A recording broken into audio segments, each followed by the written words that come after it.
မင်္ဂလာပါကိုလူတို့ brother Minecraft ကိုတယောက်တည်းဆော့တာပြီးနေပြီဆိုရင်ဒီဗီဒီယိုလေးကိုဆုံးအောင်ကြည့်လိုက်ပါဒီနေ့ဗီဒီယိုမှာတော့ကျွန်တော် server ဘယ်လိုထောင်ရမလဲဆိုတာဒီဗီဒီယိုမှာပြောပြတော့မှာဖြစ်ပါတယ်ဗျဒါဆိုရင်ကျွန်တော်တို့ဗီဒီယိုလေးကိုခုပဲစလိုက်အောင်ဗျ Okay ပထမဆုံးလုပ်ရမယ့်အချက်ကကျွန်တော်တို့ Google ထဲဝင်ပြီးတော့ Athens လို့ရေးချလိုက်ပါဗျ Okay အပေါ်ဆုံးမှာပေါ်လာတဲ့ဟာကိုကျွန်တော်တို့ဝင်ပေးလိုက်ပါဗျပြီးတော့ကျွန်တော်တို့အောက်က play ကိုနှိပ်ပေးလိုက်ပါ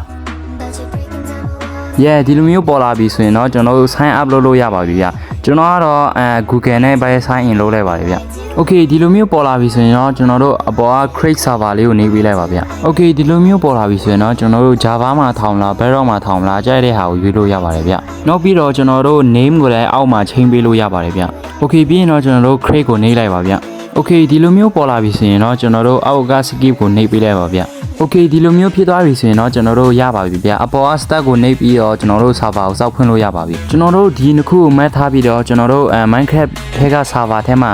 တွားရေးလိုက်ပြီဆိုရင်ကျွန်တော်တို့ဝင်လို့ရပါပြီဗျ Okay ဒီနေ့ဗီဒီယိုလေးကတော့ဒီလောက်ပါပဲဗျ brother တို့မသိရရှိရင်လည်းကျွန်တော်ရဲ့ comment အောက်မှာရေးသွားလို့ရပါတယ်ဗျဒါဆိုရင်ကျွန်တော်တို့နောက်ဗီဒီယိုကြောင်းမှာပြန်တွေ့ကြတာပေါ့ see you guys